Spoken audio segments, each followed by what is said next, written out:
Welcome back, Deadites. We are 4 days away from the launch of Evil Dead the game. That is right, we are on Monday of launch week as we make that march to Friday the 13th.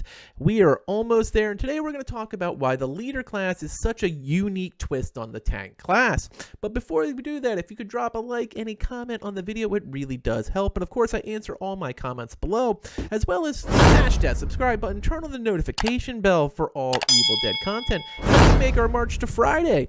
And of course, if you're looking for a group to play with, we have an ever-growing, ever-rabid fan base of people already in the Discord, so just hop onto that link in the description below, come over and say hi, get to know everyone, and you'll have a built-in group to play on Friday. And of course, beyond that. But today we're going to talk about what makes the leader class so much different than your normal tanking classes. So leaders have all the tank abilities you would expect from their collective talent trees, like increased shields and health and regen, making them able to withstand the incoming damage that they need to take for their group. But the twist is what makes the leader class so much different from your normal tank is the addition of aura abilities. And leaders have a chance to greatly improve upon them too with skills like I can still help. And that is basically, even if a leader is bleeding out and can still be resurrected, hasn't died yet, their auras are still in place. Echoes of aura, like when you leave the aura of your leader, you can still have the effects, the plus the damage, or plus minus the fear, whatever it might be for that particular leader, carried over with your character. Or fast forward, the ability to take checkpoints like the Kandarian dagger and the pages of the Necronomicon faster. As we talked about in the 5 tips leader video, which I'll put a link in the description for that as well. You can just hop right over after you're done. Leader should dictate your group construction, with Ash being the most flexible of them. Now, Annie gives a huge boost to hunters, while Arthur gives a huge boost to warriors. This is why Ash's aura skills El Jefe and El Jefe Grande give a boost to all damage, whether it's ranged or melee DPS for all survivors within the distance of his aura, and it reduces the fear. And of course, you get the bonus with Grande of 100% boost upon melee finishers or ranged dismemberments. So with Ash, he's very unique in the fact that he doesn't give to one or the other. You're just getting damage boost with Ash. He is kind of the most powerful leader per se. He's not the most powerful DPS builder though. So Ash gives that universal flexibility.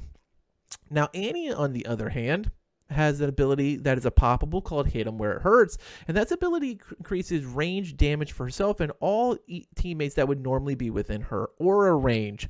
Now, of course, her aura howitzer that starts which is of course unlocked at start, where all party members get a plus to range damage. So it's basically, she has range damage plus with howitzer, her normal aura, but she can boost that temporarily when she procs her ability Hit 'em Where It Hurts. So she has a lot of ability for all range damage. So hunters really paired with her do really well. And even a healer like Cheryl, who has a double barrel, or Ash has a double barrel, they kind of can benefit from the range damage that you get as plus to damage from Annie. Now, on the other hand, Arthur is the complete opposite, as he is built as a melee monster.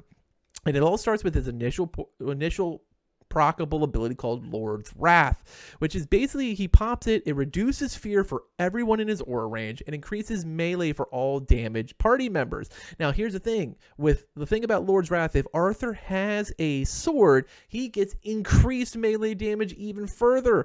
And here's the thing that's crazy about it: he starts with one because it's part of his aura. His first aura is Weapon Master. It's so OP. It's absolutely ridiculous. It's Weapon Master Melee.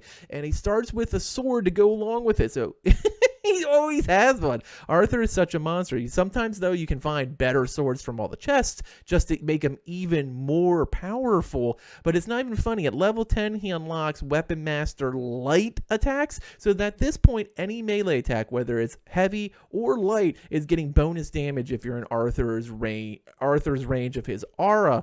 It's pretty ridiculous. And of course, at level 25, he just gets even more absurd with Fuel the Fire. It's a perk which basically means as long as if he pops Lord's Wrath and keeps doing damage and getting finishers within it, he can basically keep it going endlessly. It's hands down, without a doubt, not even close. He is the strongest of all the leaders and might be the strongest character in the game. Arthur is crazy broken, and that's okay, because for those who are looking to do melee damage or play characters like Henry or Army of Darkness Ash, you really want to match up quickly, or even Scotty. Scotty's got some cool perks too.